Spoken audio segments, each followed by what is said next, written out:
Voici donc Crater Lake, tout en haut du village de Massama, où j'ai dormi hier soir. Un endroit très touristique, mais très merveilleux. Là, je suis en train de faire le tour du cratère sur le sentier élevé. Dans les 7500 pieds ici. A beaucoup monté. Parfois dans la neige. Parfois, comme vous le voyez, à découvert. C'est assez impressionnant là.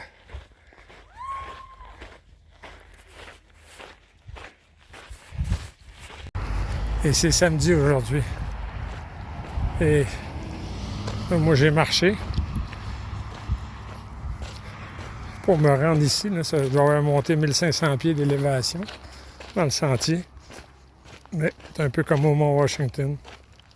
On a rendu ça accessible à plus de gens. Là, ce qui est une bonne chose. Mais ça fait ça aussi. C'est un peu moins pittoresque.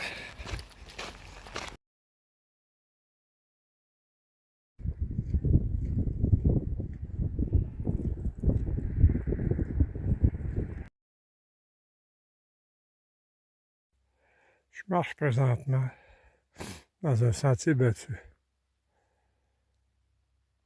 qui a été quand même assez bien entretenu.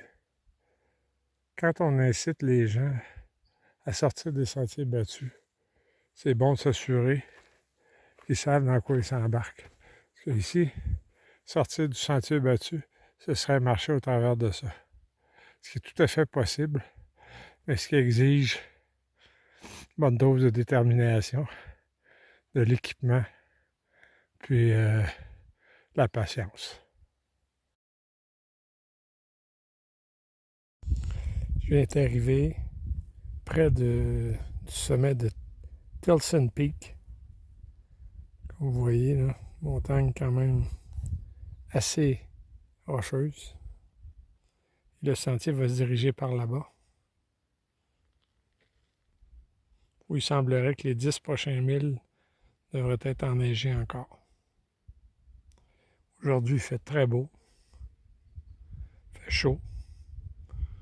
À l'endroit où je suis, il n'y a pas de moustiques, mais dans le bois, il y en a beaucoup. Ça reste que c'est une magnifique journée de randonnée.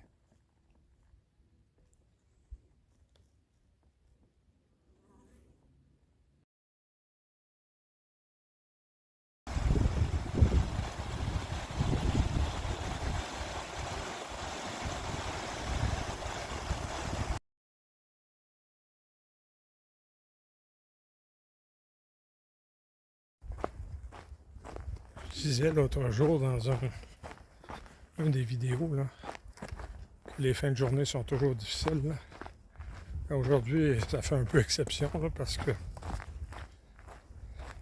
les 4 derniers milles sont en descendant pas mal, mais une descente relativement progressive, là, pas agressive pour les jambes, les genoux.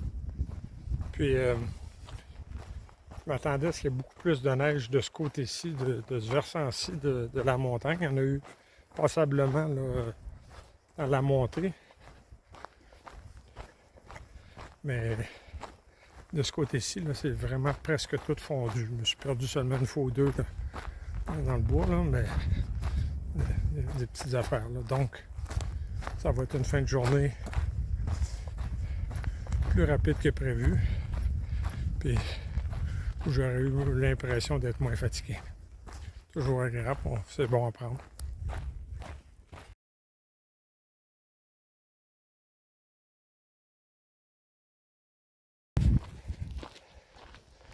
Aujourd'hui, jour 59. Là, je suis en train de monter. Vous allez m'accompagner, vous allez voir le sentier découvert en même temps que moi. Très beau pour l'instant. Hier, j'ai marché 26-27 000 et il fini la journée près d'un lac. Malheureusement, le lac était 1 mille du sentier et surtout beaucoup plus bas là. Donc pour y aller et chercher de l'eau et se baigner, il aurait fallu que je marche 2000 de plus et que je descende puis remonte une sérieuse côte. Comme j'étais déjà fatigué, je me suis abstenu.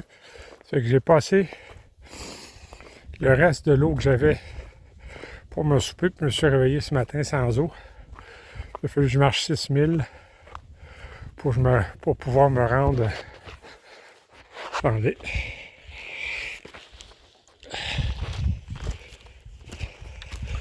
Jusqu'à la nouvelle source d'eau qu'il y avait. Ici, l'eau est quand même assez rare. On est en très haute montagne, puis très haute, entendons-nous, là. En montagne élevée pour la zone.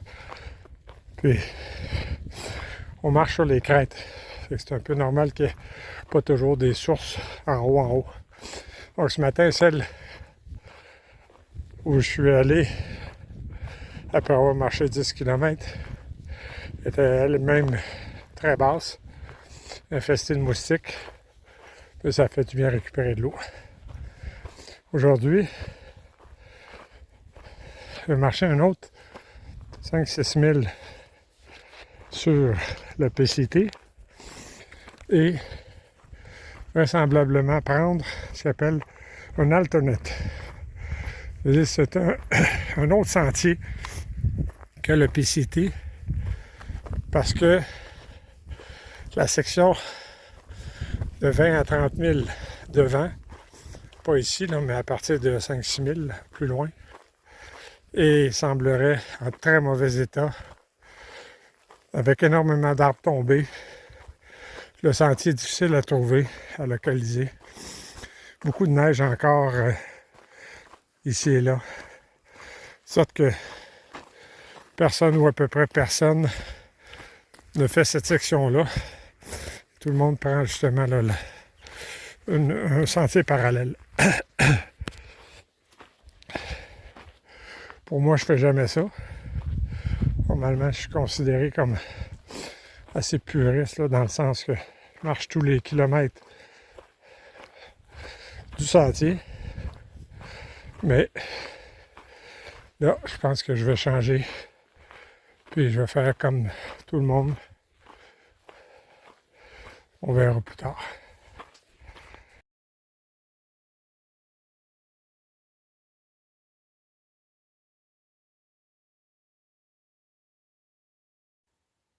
Début de la 60e journée.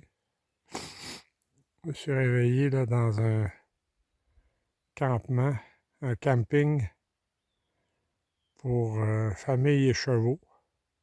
Je n'avais jamais vu ça avant. En fait, c'est un endroit, c'est un camping ordinaire. Il y a 19 sites, mais à chaque site, il y a un enclos pour 4 chevaux. Là, il y avait plusieurs familles avec... c'était un lundi soir, là. Il y avait 5 ou 6 familles avec tous leurs équipements et leurs chevaux qui étaient installés là, puis qui allaient se promener dans les environs. Et le sentier sur lequel je marche aujourd'hui, c'est un sentier, tout comme d'ailleurs une partie du PCT, hein, un sentier qui est partagé, le chevaux humains. Donc, possible de croiser des gens en randonnée avec leurs chevaux. Continue d'être très haut quand même, comme vous venez de le voir là, sur la photo. Là, la montagne à côté est encore très enneigée. Pas beaucoup plus haute que l'endroit où je me trouve présentement. Donc c'est très froid. J'ai l'impression qu'il fait 10 degrés les mains gelées. Là. J'avance bien. Je devrais arriver à Shelter Cove un peu plus tard pour prendre un petit déjeuner copieux, je l'espère.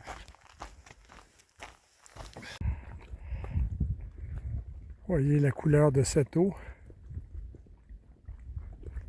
le paysage tout autour. J'en connais quelques-uns et quelques-unes qui se sentiraient attirés malgré le fait que l'eau doit être très froide, là, parce que c'est l'eau de la fonte des neiges qui vient à peine de se terminer ici.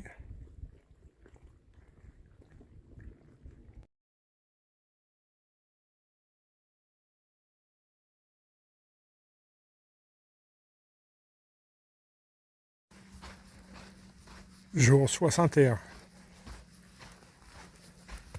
Je traverse présentement une forêt qui a été brûlée.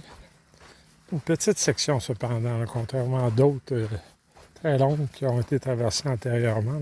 Celle-ci aurait 5000. Mais le feu a été très intense. Comme on peut constater ici, là, les pierres ont fendu. On voit là, les pierres ont fendu tellement que ça a chauffé. Là. Et tout le bois a été consommé. À certains endroits, là, ici, on se retrouve avec une forêt avec plein de chicots. Là. Ici, il reste essentiellement pas grand-chose comme vous pouvez voir. Là.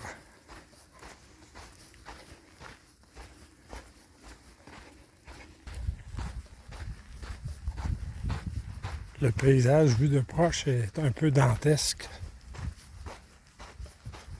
Mais si on regarde au loin, vous voyez les montagnes qui se profilent. C'est l'endroit où je m'en vais, j'imagine.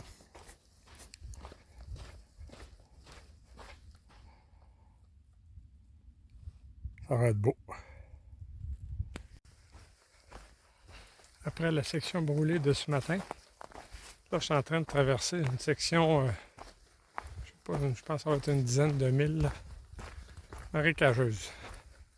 On voit là, je sais pas si vous le voyez, petit étang. Petits étangs comme ça, il y en a à tous les... derrière chaque arbre, là. Des arbres, il y en a beaucoup. Ça fait donc beaucoup de moustiques aussi. Et là, pour pouvoir marcher avec une certaine sérénité, j'ai mon filet, mon imperméable, puis j'ai mis du DEET sur les jambes. Puis j'espère pouvoir traverser ça sans trop me faire piquer parce que c'est quand même un petit peu pénible.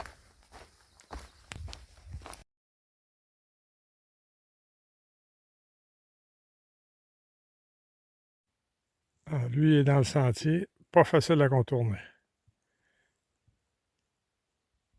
Début du jour 62. Aujourd'hui, je devrais franchir demi-parcours. On a fait plus de 50% des 1000 parce que j'aurais atteint le millage 1960 qui devrait être fait au cours des prochaines heures. Très bonne nouvelle, encourageant. Physique est là, morale aussi. Les moustiques, c'est fatigant. On finit par s'habituer, s'organiser. Comme vous voyez, j'ai mon imperméable sur le dos. Pardon, sur le dos. Pas parce qu'il pleut, pour me prémunir des piqûres de moustiques. Mais bon, on s'organise comme on peut. Puis mon filet pour la tête, là, extrêmement utile. Très utile. Aujourd'hui, des belles montagnes à côtoyer. Si je peux prendre des photos lorsque je vais les voir, là. Je les entrevois au travers des arbres à l'occasion, mais si je peux les voir sur un bel angle, je vous partage ça. Et voici donc les montagnes ou le massif dans lequel je vais me déplacer au cours de la journée ou peut-être demain aussi.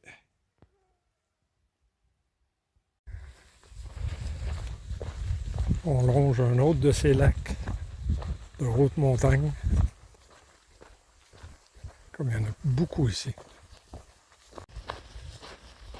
Le dos qui a bon dos, rayon de soleil d'or. C'est la moitié d'un tout. C'est facile à jouer. Et cette magnifique montagne s'appelle les Trois Sœurs. J'imagine qu'elle doit culminer à plus de 10 000 pieds, là, parce que moi, je suis dans les 6-7 000. Là, puis il en manque encore beaucoup avant d'être en haut de ça. Là.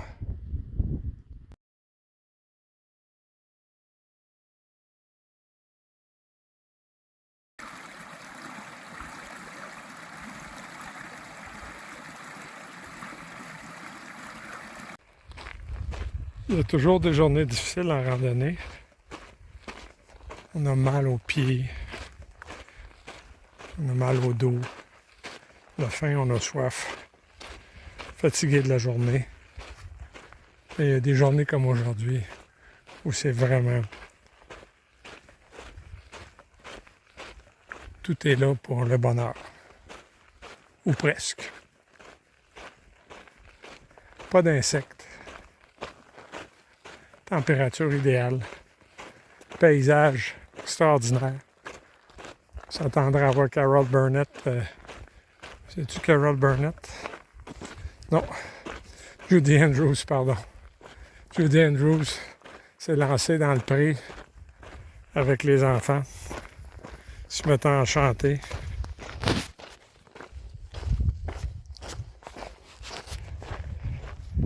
J'ai franchi un peu plus tôt 50% du sentier.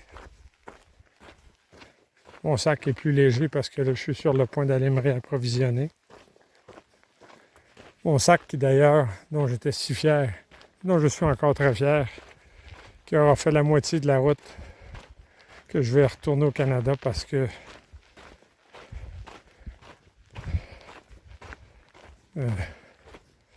et le fait qu'il n'y ait pas d'armature, là, ça empêche de transférer le poids à la ceinture de taille. Et là, lorsqu'il y a trop de poids dans le sac, ça me donne mal au dos. Et là, j'ai décidé que c'était assez.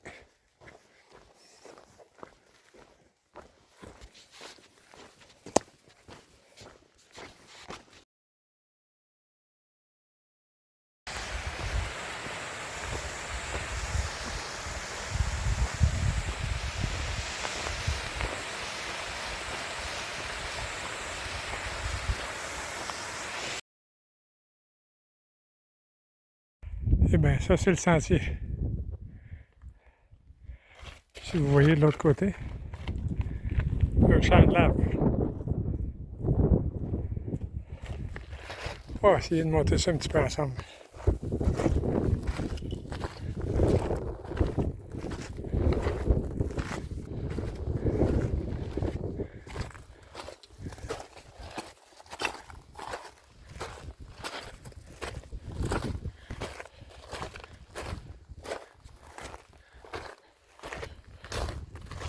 Là, c'est plutôt à pic ici, là.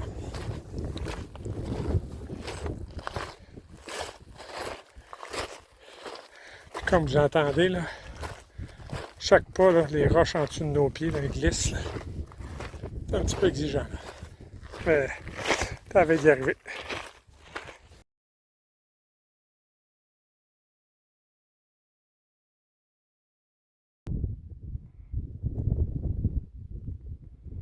Et voici une vue à 360.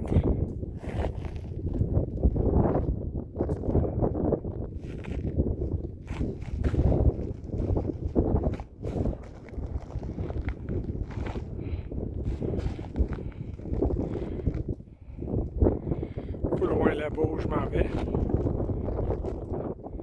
Et dans le bois là-bas, c'est où je devrais dormir cette nuit.